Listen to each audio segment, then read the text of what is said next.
Hi fiber friends, it's Marianne from Yarnworks Studio and we've got a really fun one today. I'm going to film it in two parts because I've done some sampling. So if you saw my last Tour de Fleece video, I showed at the very end of it my plans to try to play with this hand-processed, hand-scoured Romney Rambouillet blend that I've done. So this is just one little bump of it sort of carded up beautifully. I'm really happy with this, by the way. I'll have a separate video on the actual scouring process for this one. And then I have this braid from Myrtle Yarn with these beautiful greens and earthy tones. It's called Avocado. Oh my gosh, I can't remember. Avocado Stone, I think. And I wanted to combine these to make this yardage stretch a little bit more and to add some color to it.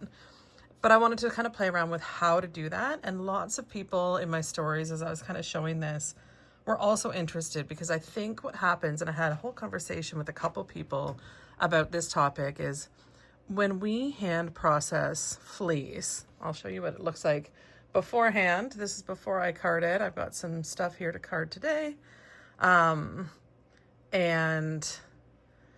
yeah, when we hand process something, we get really attached to it and we feel like it's really precious, which it 100% is, but sometimes it stops us from being willing to experiment with it. And I was kind of staring at this and staring at this. The whole purpose of some of these braids I got from Myrtle Yarn that are more neutral tone, they're not, you know, huge swings in color, they're more subtle, which I loved, was to have something to sort of card up with. And this is also a Romney. So it's a beautiful fiber to mix with this, in my opinion. But I was looking at it and I was like, how do I combine these together that might retain some of these color variances? Like, see how it gets kind of teal here, or like dark evergreen and green almost. I want to try to retain some of the color, but when I'm carding it up, how do I do that?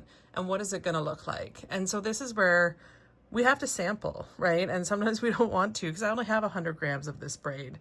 And I'm like, I don't want to take a bunch of it and sample. And this feels really precious. It takes me a long time to pick it open because it was really bad tips on it. Do I have any of the raw wool? I have a little bit of the wash wool. Let me just pull it up.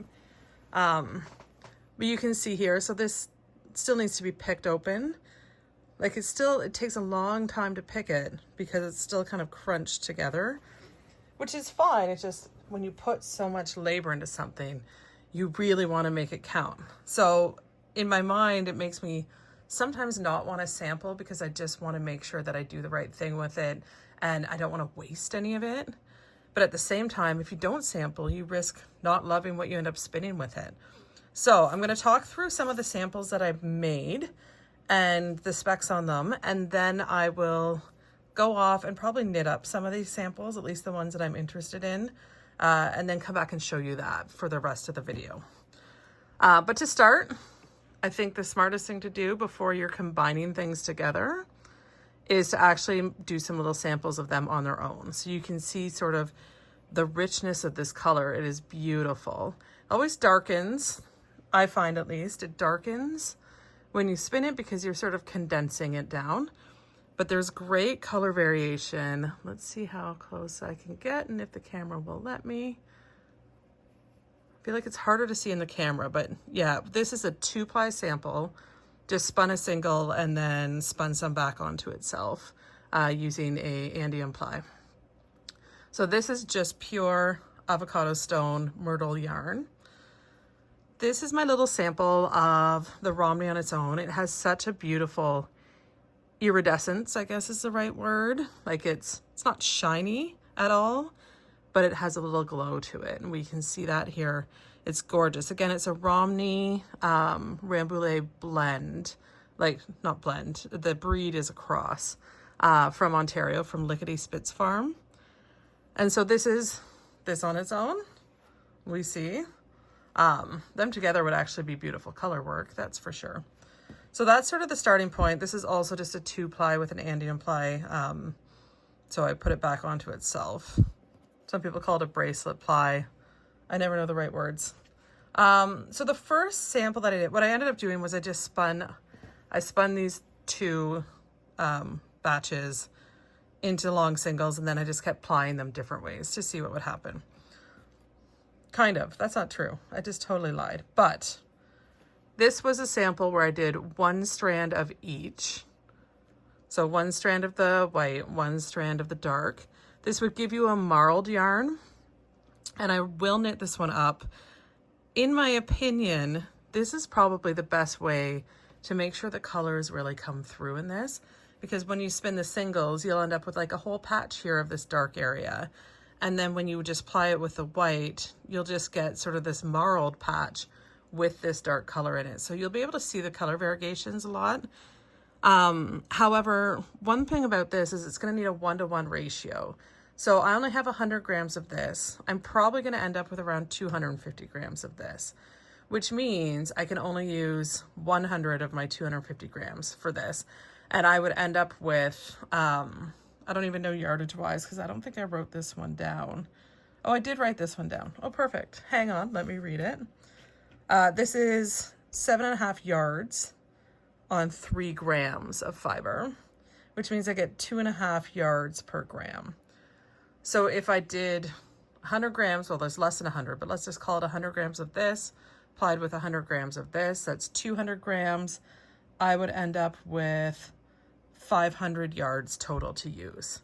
And then I'd have some of this left over for another project. But I want to see how it actually knits up, because this marl look, I'm not sure how much I love it, to be honest, but it would retain the color probably the best out of these options that I have. So that's one. The next sample I did was the exact same as this, but I did a 3-ply with 2 strands of white and 1 strand of the avocado color. And so it's a lighter, more white marled look. It again will keep that color progression from this braid, and it'll allow me to do 2-to-1 ratio. So if I have like 100 grams of this, I could use 200 grams of this, end up with 300 grams. I don't even do the specs on this one because I don't love it. Like when I look at it, we'll see what it looks like knit up, but I'm not convinced. But I would get more total yardage of the same yarn out of this, although it's 3-ply, so I won't get like quite, like it's not going to be this times 1.5. It's going to be less than that. Hopefully I'm making sense here. I feel like I'm going to move these back and put these a little more there. All right, and so for the next 2 samples, what I did instead was on my carder, I ran a little strip of this through, and then a little strip of this, and then a layer of this and a layer of this. But I did it at a 2-to-1 ratio, so let's keep that in mind. So twice as much white as the color. When you card it, it's going to distribute the color more, so it's going to sort of even it out and move it around. So it's going to be more muted in the color than this is. And we've got twice as much of the white as we do this. And again, that's so that I could get the most yardage possible out of it. But so I ran it through the carder, just layer, layer, run it through, layer, layer, run it through, then took that off and ran the whole thing through one more time. And this created, let me pull the right one up here. I have 2 of them that look very similar, but they are slightly different. Okay, so this created this sample. So again, this was spun differently. Instead of spinning the different colors as singles, I carded them together, and then I actually spun it as just as a single on its own. So you can see the colors much more blended than if it's doing something like this, right? Because we've actually mixed the colors together in prep rather than while we're plying. So we're spinning the single. I did long draw for all of this. I should mention that. And this one I actually really love. You can see, these have all been washed and set, but you can see a little bit of color variation throughout. Like here's a darker section. And you know, this section here is darker than what's going on over here. So there is some variation, but it's not going to be nearly as stark of a contrast as this that has the single intact throughout. So it's softer, but I actually really, really love the way that this looks. I wasn't going for super consistency here. Spec-wise on this one, I ended up with 17.5 yards for this little sample here. And it's a 2-ply, so I just plied it onto itself using Andean ply. And that's 6.12 grams, so that ends up being 2.8 yards per gram. So if I used all of the fiber to prep these bats, I think I'm going to have about 250 grams of this once it's fully done. I haven't carved it all up yet to measure, but I think around 250. And then this is 100, give or take, because I used a little bit in sampling. So that's 350 grams that I'd be spinning. And if I get 2.8 yards per gram of this, sorry, not that, this, I would end up with 980 yards roughly of the finished yarn, which sounds really good to me. Like I could make a garment for that if I wanted to. Probably not like a long sleeve sweater, but I could probably make a garment with that. I could make probably close to a shawl. I could definitely make a cowl. So that would give me lots of options. So right now, this is kind of where I'm leading. The last sample that I did, and let me just kind of skein this up real quick just to have it skeined. I'm not a very nice skeiner. There we go. And the last one is the same blend as this, spun up the same way, but I did a chain ply to make it a 3-ply. And I just want to see, I often find the difference in this is going to be in the knitting itself. So when we knit these up, I'll compare and contrast sort of this with this. This one has a little more color retention in it, because when you chain ply, you're taking the same section of single and sort of making a 3-ply out of it. So if you have a darker section of single, it's going to stay a little bit darker. Whereas when you're 2-plying, oh, my skein came apart. We're not going to skein it up for the video. When you're 2-plying, you're kind of mixing two different sections of the singles together. So it might mute the colors. So this we can see it kept some of these kind of intact. So there are darker sections and lighter sections.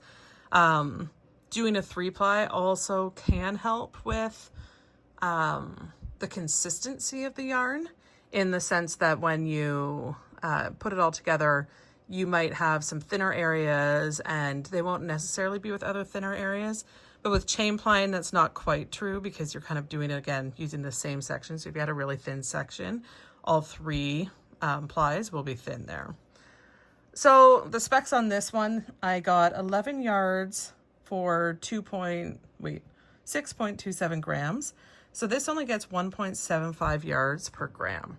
So if I had like 100 grams, I'm only getting 175 yards out of it.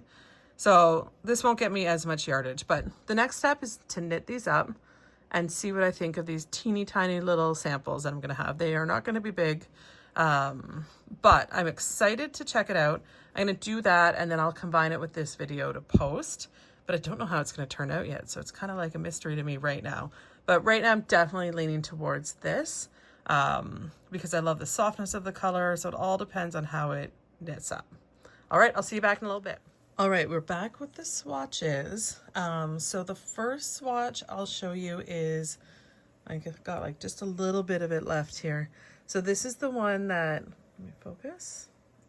This is the one that's 2-ply, 1 strand of each. So 1 of the pure white Romney Rambouillet and 1 strand of the avocado stone Romney. I'll put it back here so we can kind of remember. Well, I'll pull a more green part in. There we go. So this swatch, remember, this is the one that I thought would retain the colors from this combed top the best, because it's keeping the colors intact of the single in order. And so here's my little swatch. None of these swatches are blocked and set. So we can see here with this swatch, you can see like it goes through browns and then into greens and then back into like some browns. So you can actually see the colors in this one the best, exactly like I thought would happen. And it's marled with a strand of the white or the creamy color. So I love the color retention in this, but I just personally am not interested in making a whole garment or a scarf or a shawl or whatever I end up making with this out of something that has the marled to it. I just don't love the marled look for myself personally. I do think this is beautiful in the way it retains color. So if you do have two things and you're trying to retain the color of one while mixing it with the neutral, I think this is a great option if you like the marled look. Just for posterity, here's the back, the pearl side of the swatch. The colors are lighter in person slightly than they are in this, but I'm hoping you can see the colors coming through. So again, more of a tanny brown section, then a green section, then back to sort of a brownish section here. Okay, so that was the first one. I'll set it down there. It's going to curl a lot because I haven't blocked it. Second one I'll show you is the 3-ply, and let me pull up what I have left of it just so we can remember. The 3-ply, this is just a single where we pre-blended the fiber together. So I blended these two on my drum carder, and then I did it as a single, that blend, and then I chain plied it. And again, when you chain ply it, it turns one strand into 3. So it is going to retain the color pattern a little bit better as well. So we can see here, obviously the color is more blended than it was in this one, because this is all sort of mixed together with the cream rather than just one strand of each. But you can see a lot of color variation. And this one didn't have really the brown section of the braid, it just had some of the green. But you can see darker green here, a nice dark area here, really light here, and then some medium around here and here. So you can see it retains that color variation a little bit better. I don't love the feel of it, which is not something that I can really convey in a video very well. But I did use a pretty small needle for this. With a bigger needle, it might be better, but it feels a little bit dense. And it just doesn't have sort of the drape I would want. It feels a little too dense for me. I don't have a better way to describe it. But I do love the way that the colors, there's definitely some variation there that you can see visibly. So this is the second swatch. The third swatch is the 2-ply. I'll show the yarn first. The 2-ply of that same single. And again, I did an Andean ply. So the colors will be more blended because at first I blended these two on the carder. And we can see this one, you can still see color variation. Maybe I'll put my hand behind it as well. You can still see color variation, just not as much. It's not as pronounced. So there's a darker section here. There's some darker areas here, a little bit of lightness there. So you can see it, but it looks more like almost a semi-solid tonal. And part of this might just be because of the area of the braid that I used that went into these singles specifically. I almost said that wrong. But I love sort of the neutralness of it. I do believe as we get into some of the dark areas like this, and then the minty areas of this beautiful, beautiful comb top, I do believe it's going to have a little bit more variation than this. But I love this fabric. This feels great to me. I knit all my swatches with a 3.25 millimeter needle, which is a US 3, I believe. Yeah. And the way I determined that, this is a trick that I got taught when I was learning to spin, was to double over your hand spun and put it through the hole, and whichever hole it kind of goes through easily without squishing too much. So I ended up here and I used that, and I really love the way that this feels. I love the way that it looks. I'd need to block it, of course. We're seeing some sort of stitches that need to even out and whatnot. I just whipped these up. So I really love the color. And I think this is what I'm going to go with. I do think there'll be a little more variation. So I think the end result will land sort of somewhere between these two swatches as far as color variation, but stay really blended so that it doesn't feel like a really stripy hand spun sweater or shawl or whatever I end up making. Do you know what I mean? And with this method, I can make sure that I use all of this comb top and all of the fiber that I prep here. I'll be able to use it all because I'll just weigh out what I have once I finish carding this up, which is my last thing to sort of do in this project. So I can just take all of this and then I can distribute this amongst that evenly, and then I can card those bits up and then just use them to spin. So my final takeaways are there's lots of different options that we can use. And sampling is such a good way to understand if you're going to like something before you commit a large amount to it of work and spinning, and make sure that you love it first. Even if it means having a little less of your very precious fiber to work with in the finished garment, I think it's worth it, because I wouldn't be happy if I just ended up with this as the texture of what I'm looking for, and I wouldn't be happy with a big garment of this. I think this would be nice on a shawl or something like that, but if I want a marled look, and this is me personally, I feel like a marled look I'd rather do is something that does, you know, some stranded color work with these two colors directly rather than combined like this. And I never even sampled because I didn't like this. I didn't even bother knitting a swatch for this one, which has 2 strands of white and 1 strand of this one in the plies. So it's a 3-ply, just because I knew that this was going to be sort of too light and again too marled and not something that I was interested in knitting up. But at the end of the day, so my main takeaway is I'm going to go ahead and do this process for the entirety of the fleece that I processed and using the rest of this. I think my second takeaway, and this may not surprise anyone, but this is gorgeous when it's spun up on its own. So this, I'm just going to pull this aside for a second so we can stare at this whole sort of braid from Myrtle Yarn. It's called Avocado Stone, and I got this in Kent Romney, but this color is beautiful, and I kind of want more braids of it. This is like a real spinner's problem, is when I just want more and more braids of the same thing, because I would totally use this on its own, just as I've spun it here, which is a 2-ply, long draw 2-ply Andean ply of this color on its own, because it's beautiful and I'm obsessed with it. So my other takeaway is I'll probably be trying to get more of this if I can get, if I can find it at Myrtle Yarn, and if anyone else sees it, tell me first and let me buy it. But also it's gorgeous, and I want to make all the things out of this. So hopefully this helps some people figure out what to sample or how to sample. Overall, I used about 10 grams of this fleece that I processed, and I don't know how much of this. I think it was more like 5 grams of this. So I should still have almost a full braid of this. And I was able to sample several different things with that. So I did 6 different samples of things. You don't need a ton of it, like this little tiny bit. So something like this turned into a swatch of this size, which isn't great for like gauge swatching. It's a little small for that, but it gives you at least an idea of how it works up. And this thing is small. Let me just weigh it quickly. Even though I keep trying to wrap up and then I keep saying more things, this one's probably going to be a longer video than some of mine, but this is 1.89 ounces, or ounces, whew, that would be a lot, grams. This is less than 2 grams. So overall I used probably 15 grams to sample across these two, and it's so worth it because I feel confident now in the prep I'm going to do to finish off this project at some point in the future.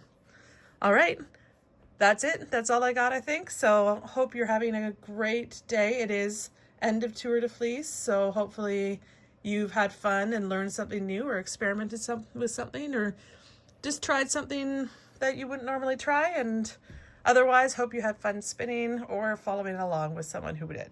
Okay, have a great day.